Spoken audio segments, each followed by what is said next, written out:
तातिले ग्रामवासी आमर दाबी पूरण न कले कंपानी रे ताला झुलाइबाकू देले चेतावनी। एठी शिल्प बढ़ुछि हेले दुख दुर्दशारे जीवन बिताउछन्ति ग्रामवासी। कंपानी तार प्रोडक्शन करी विपुल अर्थ रोजगार करुवा बेले एठी स्थानीय बासिंदा किणुछन्ति विभिन्न प्रकार दुरारोग्य। कंपानी बाहुरुथिबा धूली धुआं केमिकाल गंधरे नांक फाटी जाउछि। कंपानीर घड़घड़ी शब्दरे घरे रहिबा असंभाळ होई पडुछि।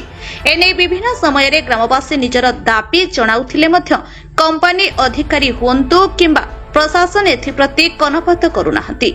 जहाकु नै आज ढिंकिया पंचायतर त्रिलोचनपुर ग्रामर 7 गोटी वार्ड बासिंदा एकाठी होई शिल्प क्षतिग्रस्त एकता मंचर शोभायात्रा रे ग्राम परिक्रमा करबा सहित विशाल प्रतिवाद सभा अनुष्ठित होई जायछि।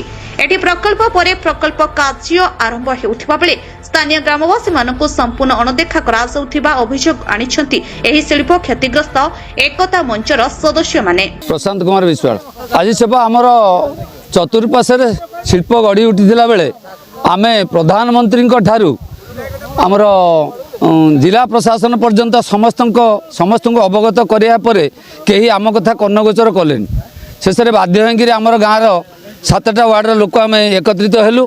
आज निष्पत्ति नेलु आगामी दिन शिल्प संस्था माने आमको जदि असहयोग करती आम समस्या प्रति कर्णपात न करती आम दुर्बार आंदोलन करूँ। समस्या है या ढिंकिया पंचायतर 23टा वार्ड रु 16टा वार्ड को JSW कंपानी 88,000 टंका लेखा राशन कार्ड पिछा देला किंतु आमर यही 7टा वार्ड को अवहेलित कला आमको देला ना। द्वितीय कथा हूँ आमर जंगल कमिटी थिला बेले 2008 मसीह आमर जंगल कमिटी थिला बेले आम जंगल को काटी आमको क्षतिपूरण देला ना ताहाकू आउ अवशिष्ट 16टा वार्ड को देछि। हाँ सुधीर पंडा ग्राम त्रिलोचनपुर आमर चतुर्पार्श्वे शिल्प नुआ शिल्प सब गढ़ी उठुची से शिल्प को नहीं जो कंपनी सब आसुँच आमको प्राय अणदेखा आमर CSR पैसा बहुत दूर जा खर्च होची किंतु आम ये अंचल खर्च होनी। आमे जो साग माछ दर रे जो जमी देइथिलु रिफाइनरी की ताधुरु मध्य किछि सुफल पाइनु आज पर्यंत।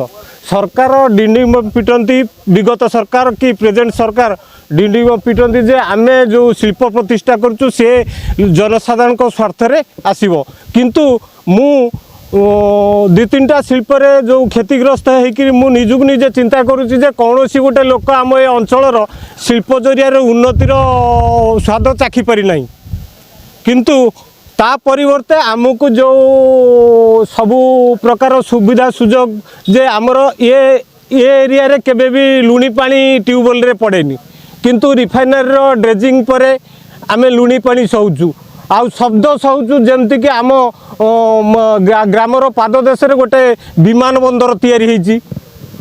पिला माने माट्री पढ़ा पिला माने भी पाठ पढ़िया को पढ़ी पारिबेनी से जो ध्वनि से ध्वनि तो ध्वनि तापरे वायु प्रदूषण गंध आते नाक दे हेबनी ए भलिया गैस छाड़ुची रिफाइनरी ता पर मुहूर्त जो जिंदल कंपानी आमर आसी नुआ करी आसी सी कौन कर कार्यरत ता काम रे से व्यस्त तार प्रोडक्शन हैनी किंतु प्रोडक्शन जत बेले हम हिटिंग आउ बाकी जो सीमेंट गुंड आमे ही खाइबू भविष्य को लक्ष्य रखी आमे जो विरोध मंच तैयारी करिचु जोटा कि आम अंचलर लोकों पाई जीवन जीवा पाई संग्राम करि चलिबो। प्रदीप प्रभात कुमार दलाईंक रिपोर्ट उत्कल मेल टीवी।